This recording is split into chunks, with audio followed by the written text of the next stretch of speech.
BRSV వాళ్ళు వచ్చి ముట్టడించారు. పోలీసులను చూస్తుంటే చాలా భారీ సంఖ్యలో మోహరించారు. ఒక పక్కన గాంధీ భవన్, ఇటు పక్కన చూస్తే నాంపల్లి రైల్వే స్టేషన్ నుంచి మెట్రో స్టేషన్ల తకాడ మొత్తం పోలీస్ ఫోర్స్ అనేది దింపడం జరిగింది. దాదాపు వందల సంఖ్యలో పోలీసులు ఇక్కడ పెట్టేసి ఎవరూ రాకుండా ఇక్కడ మొత్తం అరెస్ట్ చేసే పరిస్థితి ఉంది. ఇప్పటికైతే బీఆర్ఎస్వి వాళ్ళు వచ్చారు. మరికొద్దిసేపట్లో బీజేపీ వాళ్ళు కూడా వస్తారని చెప్పేసి సమాచారం ఉంది.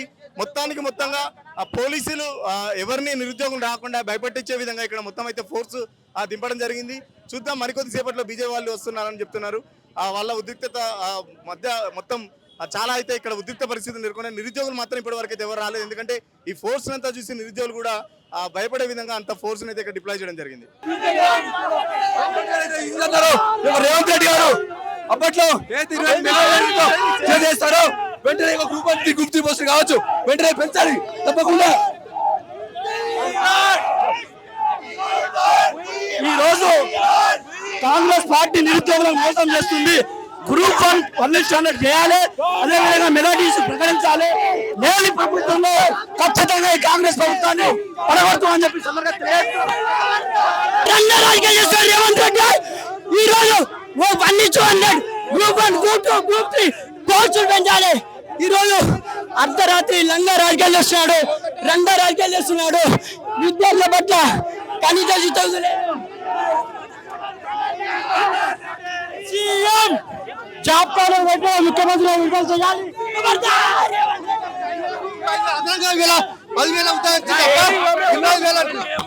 10,000 మాట వచ్చారు. ఇప్పటికే రాష్ట్ర ప్రభుత్వం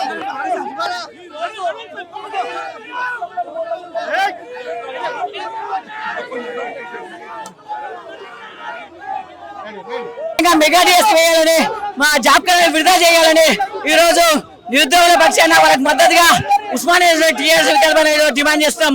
అదేవిధంగా రేవంత్ రెడ్డి మీరు వెంటనే గ్రూప్ 3 పోస్టులు పెంచాలి.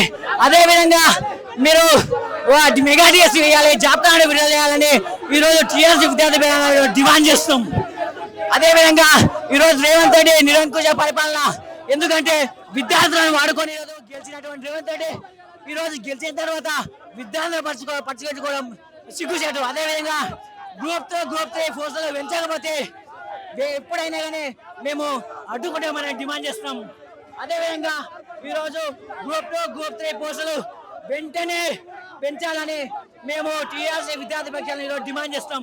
ఎందుకంటే మాయ మాటలు చెప్పి గెలిచిన తర్వాత ఈరోజు విద్యార్థులను పట్టించుకున్నటువంటి కాంగ్రెస్ పార్టీని వెంటనే బర్తరఫ్ చేయాలని మేము టీఆర్ఎస్ పక్షాన్ని ఈరోజు డిమాండ్ చేస్తాం. కాబట్టి వెంటనే గ్రూప్ 1 పెంచాలని డిమాండ్ చేస్తాం. తెలంగాణ ప్రజలంతా నీకు వ్యతిరేకంగా వాళ్ళ అన్ని జిల్లాలో ధర్నాలకు దిగారు కాబట్టి వాళ్ళు ఒకరే నిరుద్యోగులకు న్యాయం చేస్తా అని చెప్పి ఇలా కదిలేటువంటి రేవంత్ రెడ్డి నిరుద్యోగుల ఆశలను ఏదైతే నువ్వు నీ ఢిల్లీ అవసరాల కోసం, నీ పార్టీ అవసరాల కోసం, ఈ యొక్క పార్టీ కండువాలు కప్పడం కోసం మాత్రం 12 గంటల రాత్రులు కలిసామని మా యొక్క నిరుద్యోగులు మర్చిపోవడానికి సమయం దొరకలేదా? కాబట్టి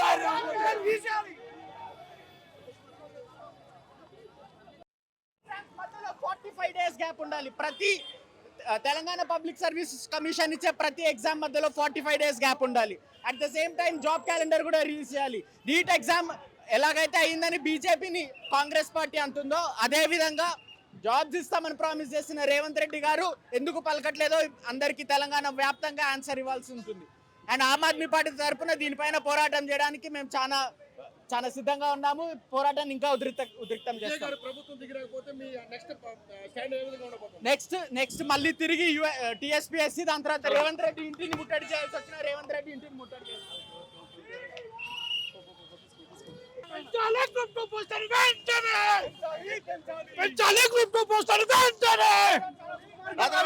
ప్రభుత్వము ఇలా మేము రేవంత్ రెడ్డి గారు మేము లేవవుతున్నారు. మా పిల్లలు మీ వేలకల్లా భూమి అడుగుతున్నా, గుండె భూమి అడుగుతున్నా, ఉద్యోగాలు అడుగుతున్నారు. మీరు చెప్పినటువంటి 2 లక్షల ఉద్యోగాల్ని ఇవ్వడానికి ఎప్పటికే ఎప్పుడు మా పిల్లలకు ఉద్యోగాలు ఇస్తారు? ఇలా చేయడానికి అధికారులు పట్ల మీరు ఈ రకంగా దారుణంగా దుర్మార్గంగా వ్యవహరించాము. ఇది తెలంగాణ ప్రజలు చూస్తా ఉన్నారు. ఖచ్చితంగా మీకు గుణపడి చెప్తారు. రాహుల్ గాంధీ చెప్తా ఉన్నాము. ఈ తెలంగాణలో ఏ రకంగా తొలగకుండా ప్రోత్సహిస్తా ఉన్నారు. ఏ రకంగా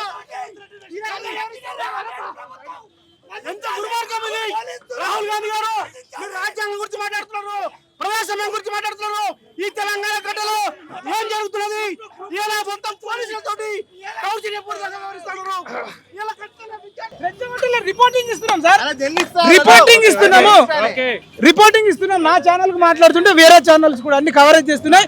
మరి సార్ ప్రజాస్వామ్యంలో మేము నిరసన చెప్తున్నాం, ఎక్కడ కూడా రెచ్చగొట్టాము. ఏ అన్ఎంప్లాయీస్ కూడా మేము రిక్వెస్ట్ చేస్తున్నాం, పోలీసులకు సహకరించాలని రిక్వెస్ట్ చేస్తా ఉన్నాం. ఎక్కడ కూడా హింస చేయొద్దు. ప్రతిపక్షాలు కూడా ఎవరన్నా వచ్చి అనవసరంగా కుట్రలు చేసే ఛాన్స్ ఉంటుంది. ఈ అన్ఎంప్లాయీస్ ఇష్యూ దీన్ని దయచేసి రాజకీయాలకు వాడుకోవద్దు. వీళ్ళతో చర్చలు జరపాలి. వీళ్ళతో ఖచ్చితంగా రేవంత్ రెడ్డి గారు కానీ అసలు విద్యాశాఖ మంత్రి లేకపోవడం సిగ్గుచేటండి. 7 నెలలు అవుతుంది విద్యాశాఖ మంత్రి లేకపోవడం బాధాకరం.